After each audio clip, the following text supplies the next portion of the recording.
me, Weston. And Chase. And you're probably wondering, where's Marcelo at? Well, after realizing that Marcelo was in every single episode of the show, we decided after a long talk that we would add some more variety, and so we're starting off with me and Chase doing an episode together. And so you guys are probably wondering, what are we going to go over today? Well, if you read the title, good for you. You already know, yeah. Because we're going over The Legend of Zelda Wind Waker. Set sail. This is one adventure you won't want to miss. The Legend of Zelda, The Wind Waker. Only for the Nintendo GameCube. So now here's the game in all of its shiny holographic glory. Hope you guys can see it. Here's the front for you, every inch of it. And just because I'm obnoxious, I'm sorry, I can't pronounce words. I want to show you the back. Look at that back. It's got a sexy back. All that and now back to the front.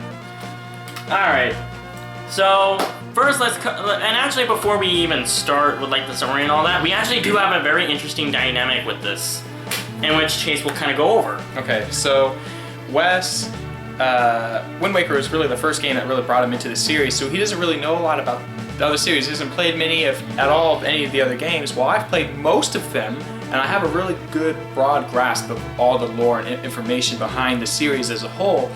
But this in particular one, I haven't actually played much of, so he's gonna be able to tell you more about the specific game, and anywhere where he needs to tie into the lore and background history, I'm going to be able to fill that information. Yeah, so he's going to cover just the overall lore and where this actually takes place, while I'll actually go over the specifics of the story.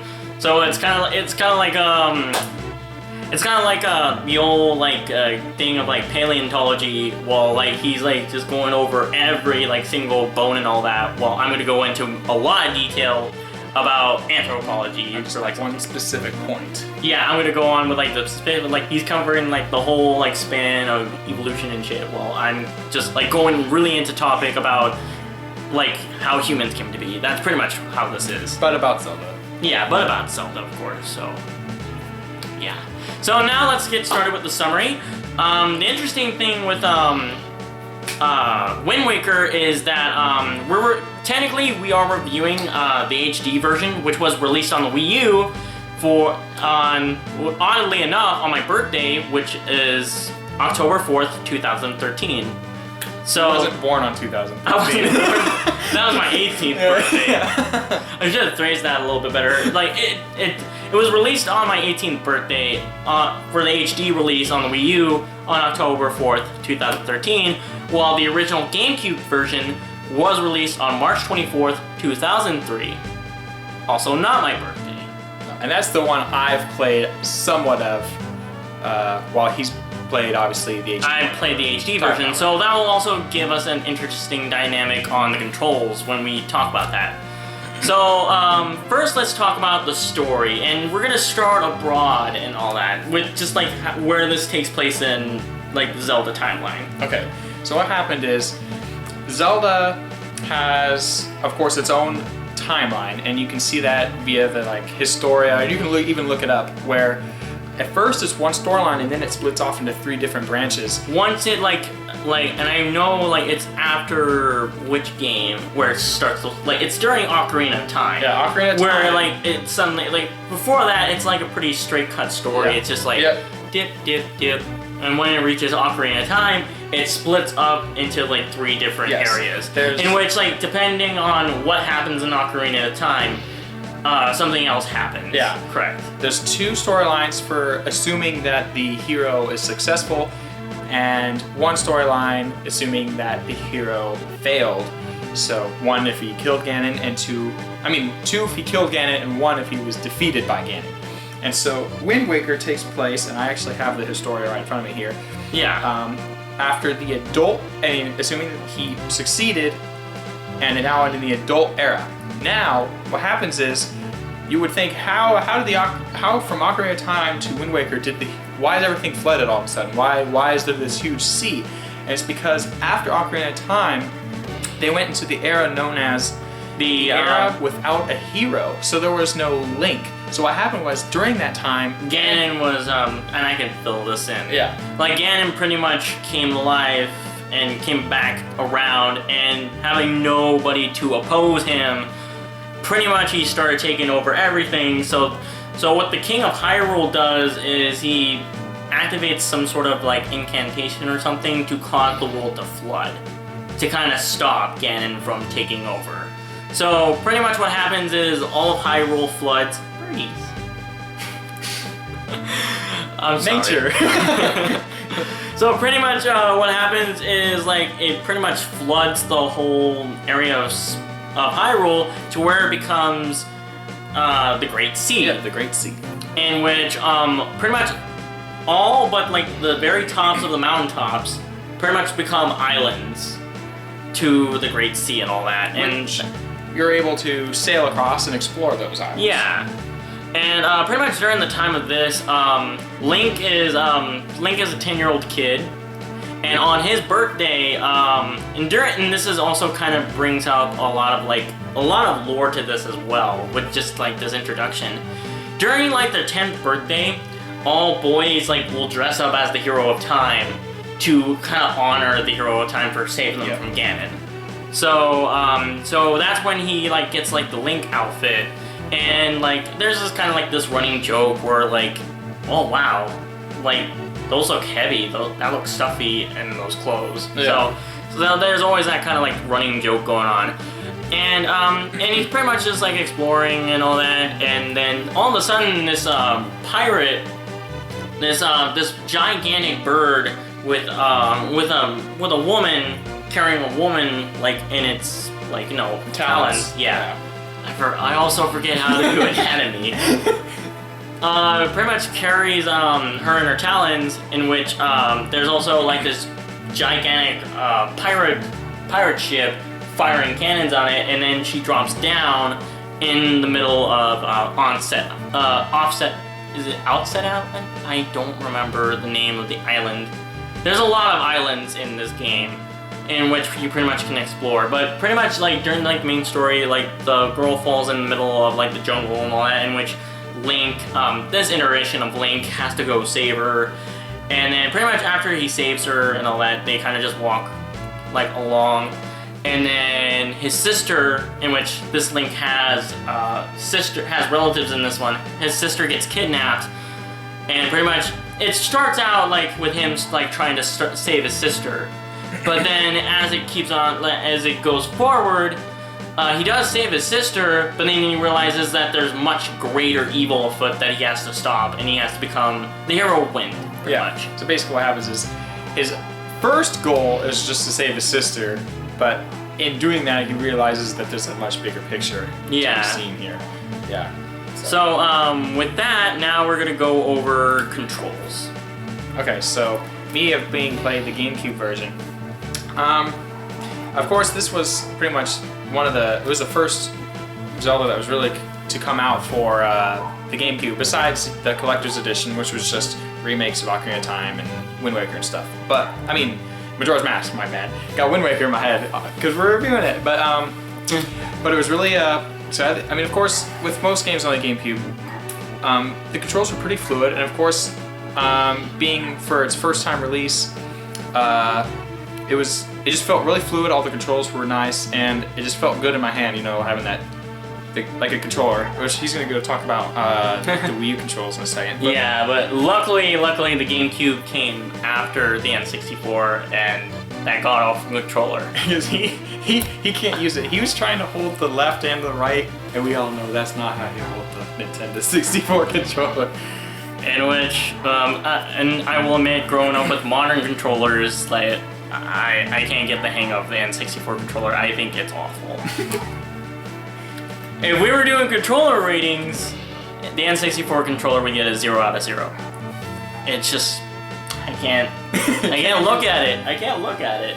But we're not like now back to like the topic. Yeah, but I never really had any problem with the control on Wind Waker. If it was fluid, it worked well. There was from what I remember, there's a few camera angle issues, but besides that, it was pretty nice. Like I never really had any trouble with it. So yeah. Now to the Wii U controller, in which with this one, and actually I have it somewhere. Oh, he has it right there. I actually have the Legend of Zelda Wind Waker version of the Wii U pad. With a lot of games that use the gamepad is kind of alright, but they really do utilize this well with Wind Waker, in which like how you would have to like pause the game in order to look at the map. They made it a lot better to where like on this screen you can like go and look at the map and stuff while you're playing the game, so you can always look at your charters and all that. In which this game is huge on exploring, and that's why I really like this game, is just because of like that exploring aspect on like the high seas and stuff. And I don't like going to like the beach and stuff. I hate it. The sand everywhere. What? I love the beach. I hate the beach. Weird. You're weird. I would rather go to the lake though. Okay, anyways, continue. Well, anyway, but like it utilizes this very well. It shows you like, it will show you like the map and where you have found charters and like where you still need to go. And then it also shows like wind direction and all that. And it's utilized pretty well in this game. And then like you can press like the A button, the X button, the Y button to, you can like customize the controls to where you want to like play stuff. Like let's say like you want to use like the telescope for Y, you can just like press Y to do this. Yeah. Like to do that. One thing I will say about like the utilities and all that in the game, there's a lot of good utilities, but they're very area specific.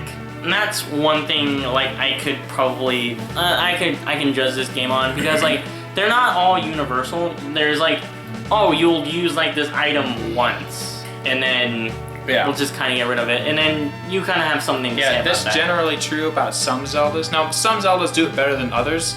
Let's see, Ocarina of Time is kind of, some items you use quite a lot, and some items is kind of in the middle. Yeah, there's some items that you're able to use quite a lot. Like the boomerang, you can use a good amount. And then you have some other newer Zeldas that are coming out, like A Link Between Worlds that came out not too long ago. That there wasn't a order specific for the dungeons, so each item got to be used in a more vast way, I guess. Yeah, in a vast like kind of toolkit.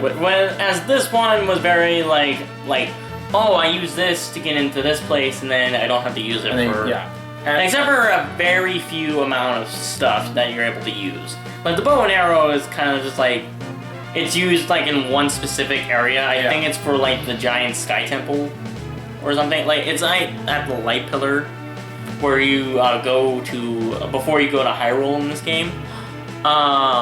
Before you go under the sea. Yeah. But you can also use it to hit targets from afar. So that kind of has some like universal tool like a weapon. It. Yeah, exactly. So. But the steel boots you only really need to use when you're like at the wind temple and it's like blowing wind and stuff. Yeah. But then that's it. You don't really need to use it anymore. I think like maybe a couple more instances, but besides that, you never really need to use them.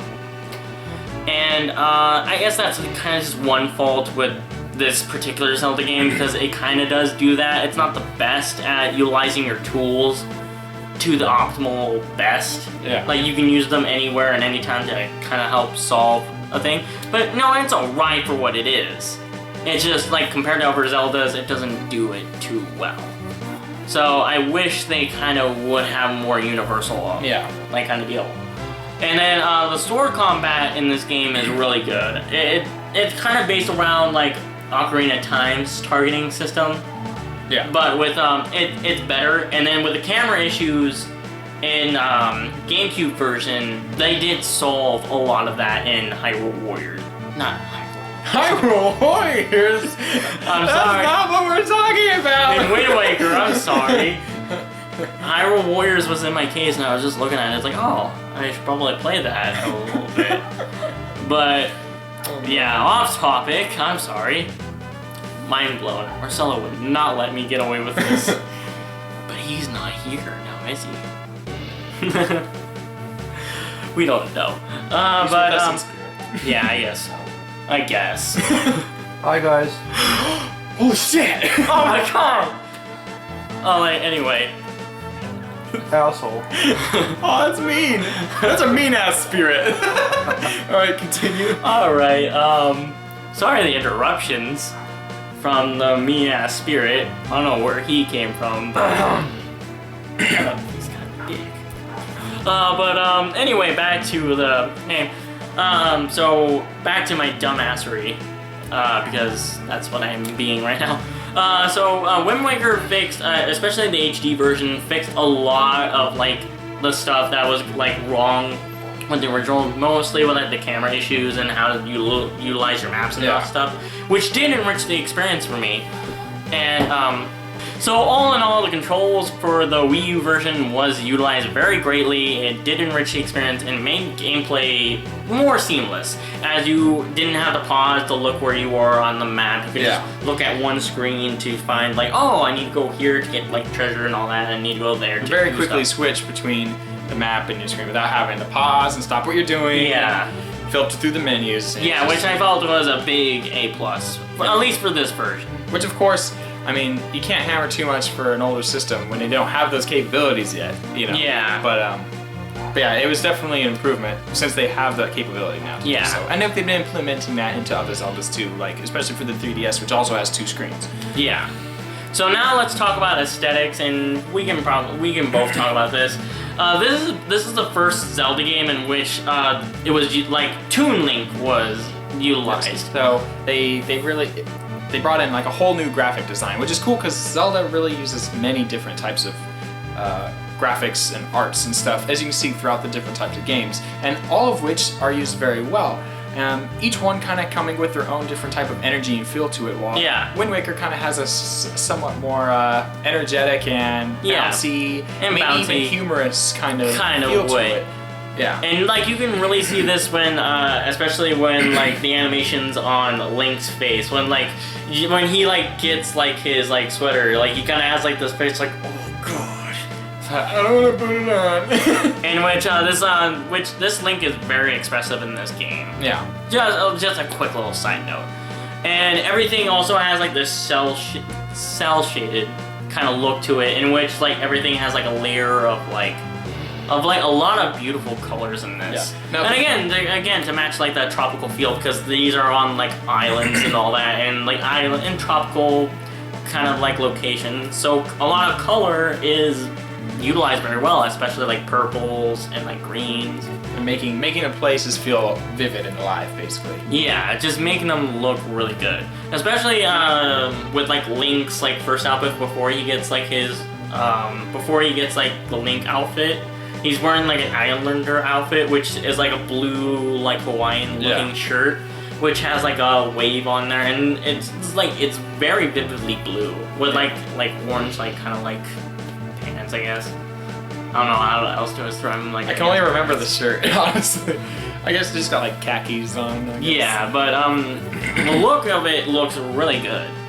And again, just to kind of when enemies die, especially that's another thing. When enemies die, they like turn into like a poof of like purple smoke. Yeah. Like the smoke effects look really cool. Again, like they're not like super realistic, but they match like the tone of the game. Like they go like. Yeah. And like it looks very ethereal and all that. I really like that. And then with Ganon's design, Ganon had a very Japanese-looking design in this. In this game, if you like samurai-ish. Yeah, like a kimono kind of like dress on, which I don't know if like Ganon's not usually shown with that kind of outfit on. I don't think. No. So this is like the first one where he kind of has like a very Asian look to him. Yeah. And like I don't know, I really like his design. Like he still has like the similar design with like the red hair and then like the green skin, but his skin is like really green in this game. Yeah. And then the kimono just like flows really well, and I like how everything kind of like flows when like the wind and all that. Yeah. And then the King of Red Lions, which is the boat that you ride, that's pretty much your mode of transportation from island to island. Like after like a certain point, after like the first few parts of the game, that's your mode of transportation. Yeah. That also has like a very Asianic look to it, because it's kind of like based off of like I'm gonna like, since it's called the King of Red Lions, like it has like a very it's a line look, but it looks very Asianic in tone and all that. It kind of has that dragon vibe. Yeah, like dragon vibe and like Chinese dragon look. Yeah. and I really like the look in it, and then blend with the sail with like kind of like that artwork, just like nice and flowing. And so with the aesthetic in this game, it's pretty good for what it is. Yeah. Again, like you could probably see some people saying like, oh, I don't really like this version of the Link per Exactly. se. Like, but that's just an opinion. You know? But yeah, but it's a an very art more. style. It's more of a very artistic look to it. So, and now we'll go to soundtrack, and you have like your own kind of favorites with the soundtrack. Well, I mean, because it's a C-based game, a lot of it has C-esque music to it. You know, like a ports music or something that would really fit the motion of the high seas or something, which of course works really well with the setting. You know. So. Yeah. So with that, it's very C-based, and a lot of like the music is not very Zelda-like. Like at least compared to what you would normally associate with Zelda, since it does take place on like islands and there's like pirates and like you're sailing the high seas. It does have that grand feel to it, but it's not really like a Zelda feel at the most. It does have a more unique soundtrack, I would say. Yeah. So it's probably like the most unique, but like, did you find a lot of the tracks memorable, like compared to like other Zeldas? Dragon Roost Island, I kind of like that soundtrack, and of course the High Sea, because I mean, the ones I usually find memorable are the overworld tracks. So Hyrule Field is obviously very popular. Yeah. And there's a few different versions of that throughout the different games. So, and then the High Seas, of course. It's like you just feel like this epic music, and it just kind of sticks with you, you know. Yeah. And then another thing. Well, I actually liked I liked Wind Waker's tracks very well, but my ones that I really liked the most are like the God themes. And the God themes were really cool because like they weren't very long, but they had like this really grand like oomph to them that was really cool. And one like utilizing the violin and all that, like we'll probably have it like playing right here, just so that way you guys can listen to it. Just a little quiet sample or something. Yeah, like that's the Wind God's theme, and that one's like one of my favorite ones, along with the Earth God theme, and which utilizes more of like a flute sound. Yeah. But it sounds very grandeur, and it just has like a lot of like good sounds to it, even though they're probably like the shortest of like the tracks out there in this game. They only like take up like a minute of your time at most, but they're pretty good. So now with that, we can talk about characters. And with this Link, and I'm going to talk about this Link. Link's the main character of this game, no duh. But the difference with this Link that kind of like separates him from any of the other Links, sure, he's not the strongest Link. He's not the most resourceful Link. But he is the most expressive Link. This is where like Link stops kind of being like, oh, you're just playing Link through Link like you play like Master Chief in Halo. You're just kind of like in his skin and you're just like doing stuff. This one, again, because like he has such an expressive face and all that, this one does have a definite character, and I think that's like due to like his age. He's very young compared to a lot of the other Zelda characters, maybe minus Ocarina of Time. And Majora's Mask, there are some that you play as a kid in. Yeah, and then this one is no exception. You do play like as 10-year-old version of this character. But he's very, like, he has like a very good definite character. He's kind of like a jokester, he's kind of like wisecracking, but he also does show concern when like his family, when his sister gets kidnapped. And his sister, he's kind of just like more of like the, she's like kind of like annoying sister. It's like, hey, but she's not like knobby annoying. Yeah. But like it's more of like a reasonable like, oh yeah, I have a sister, she can be like annoying like that sometimes. He just like, kind of plays that typical old Yeah, and then like the grandma, she also kind of plays like kind of loving. And then Ganon's also kind of evil in this game. He doesn't become like more Ganondorf. I keep on saying Ganon, but I know the two are different. Yeah. But you know what I'm talking about. Ganondorf, he's pretty menacing in this game, especially when like Link first sees him and all that. You just kind of like see him from like right here. Yeah. And then like he like looks at him and he's like, And then like he just like like the bird, like he orders like the giant bird in the beginning to toss him in the ocean. Yeah. Pretty much kill him. And then the King of Red Lions, for a boat, you wouldn't expect much of a character from a boat, but he actually does have a different character as well. And there's also kind of like a twist with King of Red Lions. He's very loud and also kind of just like he's wise, but he's also kind of like he can be silly sometimes. Like when Link first discovers that he can talk, when he turns like his like mask around, he's just like ah, and he's like ha ha ha ha ha. Like it's just like it kind of like, oh, okay, that's kind of funny. Yeah. Yeah, and then there's actually like a backstory with the King of Red Lions. The King of Red Lions is pretty much the spirit of the King of Hyrule. Yeah. Like inhabiting the boat, giving it life, I guess. And then like Tetra is like kind of like this no nonsense pirate lass. Yeah. Who's like kind of like the leader of these pirates. But it turns out that she is this, in this story, she is the reincarnation of Princess Zelda, and she didn't even know that. And so this kind of guy, like, she's also kind of brings like a unique spin on Zelda, because mostly Zelda's just kind of like, I'm a princess and I do princessy things.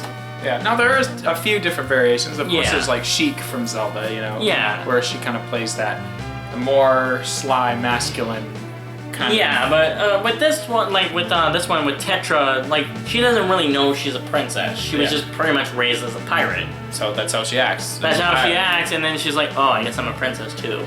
And she's like, Can I take this? Like, this is also kind of running joke, like, can I take off this dress or something? I don't like this. yeah. So, the characters are done pretty well. They have their own unique spins on just the stuff they do. And, yeah, I think this game is just, like, really good comparatively to other Zeldas. It holds its own. So. Alright, so luckily we have a backup camera. Yeah. Sorry about that, guys. It wouldn't be trash talk if we didn't have these little interruptions that we have. So now pretty much no time better than anything to judge this game on how good of a sequel it is. Yeah. However, there is like something odd about that. It's not a direct sequel to it, even though it does take place after Ocarina of Time and does do a lot of like the same controls and all that, especially with like combat. And it does reference Ocarina of Time as if they mentioned the Hero of Time in the whole beginning sequence with. Yeah. So. But again, it's like just like from like Ocarina's timeline alone, it's very odd. But judging it by that, like technically as a technical pseudo sequel, it's still technically a sequel, but it doesn't follow like the way sequels are normally done. How you would normally think a sequel would. Yeah. Yeah, exactly. Yeah, but from the way they do it, I really liked it. This is what got me into like, Zelda's universe. Like I was just like, oh, okay. At first, like it took me a while. I was just like, because I had that mindset like, oh, you know what, Zelda's for kiddies and all that. So I might like, and I kind of was like, oh, okay, this is alright, I guess.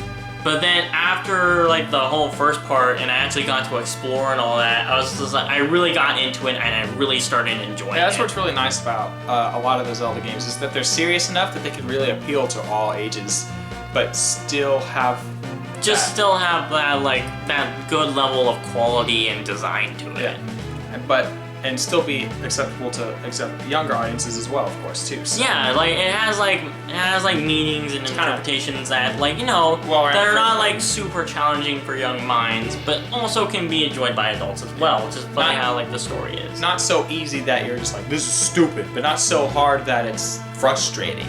Yeah, like because like I did have some like difficulties with like some of the controls like at first, but then I learned them and I really started to enjoy them. And that's what kind of got me into more of like these kind of games. Yeah, exactly. And you can't really call it a puzzle game if you don't at least run into some difficulties. Yeah. That's the point of a puzzle game, is to make you think a little bit. Yeah, and this game really did make me think at some points. And I guess I forgot to say this like about the boss battles. The boss battles like utilize tools and all that. I guess I shouldn't really mention this at the beginning. But like, yeah, for the most part, the boss battles were done pretty well. And even like Zelda and like during like the final battle with Ganon does like she doesn't like just stand there. She uses like the light arrow to kind of help you out. So I thought that was cool. But like overall like with like the boss battles were done really well. Especially like the first like couple bosses, they were done super well. But like the second few bosses, they were just like alright. They weren't like too challenging once you got to know what they did. Because they do kind of repeat patterns a little bit. But that, I guess like that first boss with, I forgot what its name was, but it's like a one-eyed kind of insect creature. Don't ask me. I'm not the one who knows a lot about that game. But no, it's a boss from Ocarina of Time. I believe it's always kind of a first boss. Like it's like a one-eyed cyclops. Queen Gamma. Oh, yeah. That one. That one. No. No, the name sounds. The name, it does sound The familiar. first one in Ocarina of Time is Queen Gamma. It's the very first one you fight. Oh yeah, no, it's Goma. Yeah. Yeah. Goma, sorry. G-O-H-M-A. It's not Queen Goma. Well, in Ocarina of Time, it's Queen Gamma. Yeah, So- but in Ocarina of Time, it's Goma, and like she's the one like attacking the dragon Baloo Okay. on Dragon Roost Island, and is kind of causing all that stuff because she won't leave his tail alone. And no, that is not what I meant. Just all up on that tail. Just starting crying. Anyway. So the boss battles were pretty good. Like Goma actually did kind of like scare me a little bit. Like, oh crap, I don't know what to do. But once I learned like what she does and all that, I pretty much took her out pretty easily. And with Ganon had some difficulty fighting him because I didn't really know what exactly to do. But once I found out what to do, he was also really easy to defeat. Yeah. In which, compared to Ocarina of Time's Ganon boss battle, it's nowhere near that. And just from what I've seen, and probably you can probably like say this too, that it's probably nowhere near Ocarina of Time's boss battle against Ganon. Well, each game kind of has their own different variation of how Ganon fights and what his movesets are, what he does, and you know, each one it's just a different feel to Ganon, you know. So that way, it's not a repetitious thing. Yeah, but like out of them, like I can see why a lot of people call that boss fight with Ganon probably the most epic one. Ocarina of Time, I mean, when you first fight Ganondorf, you just it's a kind of simple boss fight. You do it similar to actually a previous fight you do with this Phantom earlier in the game. But later, when you actually find him in Ganon's power form, he's really big. He has two swords. There's lightning, and it's dark, and you're over here. He's made of lava. You're in freaking and then like rubble he's a giant of a pig castle. monster. Yeah, He's a giant pig monster. it's a really awesome scene. And of course, some of the other Zeldas really make that epic feeling too. But of course, as we just went over, the art style of Wind Waker. it's a little harder to take on that toonish look and have a really epic, serious. Yeah, like battle. Yeah. So, Not that it isn't epic and serious. It's just a different. and then even with like his and even like before you fight him, like he kind of has like this like anime kind of like deal with like the villain. It's very anime-ish when he's just like sitting there talking and he's just like blah blah blah blah. We are very similar. Blah blah blah blah. Now let's fight. Ah! And like it's like kind of like just very anime-esque. Yeah. Which if you are a big fan of anime, in which I could say that I am. I'm a bit. I watch a lot. I watch a lot of anime too. Like I enjoy that. And I think I'm sorry. Continue. so how does it hold up as a sequel? No, technically a pseudo sequel. It holds up pretty well. I enjoyed the game. It does a lot of things right. It's definitely no Ocarina 2. If you want to kind of go that route with another, it was like we said at the beginning, it splits on 3 different games, Majora's Mask would by far be a lot closer to that type of sequel, but it's still a sequel. Yeah, and then that's because it came out right after it, so it matches it more graphically and just in a lot of Pretty much similar ways. everything. Yeah. Yeah, in just a lot of similar ways that Wind Waker doesn't really. Yeah, Wind Waker, of course, does a lot of new and different things. New and different things, especially with like the art style and just like the premise of the game in general. So now it comes to the verdicts, and I really like this game. It's one of my favorite games of all time. That's how much I like it. So obviously, I know it's kind of like, sure, the boss battles are kind of easy, and you know, like some things like, and like the boss fight with Ganon in particular isn't really all that epic, and it's kind of short if you know what you're doing. But it doesn't really matter to me. Like, I loved the exploring. I loved Link. I like this iteration of Link a lot. I just liked the exploring. I loved learning the controls and all that, and I really did love this game. So, looking past that, I'm gonna give this game not a perfect 5 out of 5, but I'm gonna give it a 4.5 out of 5 because it did do a lot of things right. The boss battles were kind of like the dropping point on that. Like, they weren't too epic and grandeur, but everything else was just done really well. Now, with me, of course, like I said, I haven't played the entire game through. I've played portions of it, and maybe this is why, but my rating for what I've played so far, and of course don't put too much weight on it because, like I said, I just didn't play the entire thing, I'd probably give it a 4. It's not one of my more... I didn't quite get grasped into it as much as the other Zeldas. It's still a good Zelda. It's a good game, like most of the other Zeldas. It just didn't quite draw me in, quite the same as a lot of the others. So I'm going to give it probably about a 4, I think. 4 out of 5. 4 to 5. Alright, so that was a really interesting episode. And look forward to more of these when, who knows, maybe like, you know, it could be me and Jeremiah next. Or me and Jeremiah. Or just me and... us two again, once we find another game that we both enjoy. Again, foreshadowing. Or who knows, it could be, gasp, Marcelo and me again. End the episode already. Okay, fine. His spirit is talking again. That asshole. Well, anyway, I'm Weston. And I'm Chase. And this was Trash Talk. With no Marcelo in it whatsoever. Besides the spirit. Asshole! Set sail. This is one adventure you won't want to miss. The Legend of Zelda: The Wind Waker. Only for the Nintendo GameCube.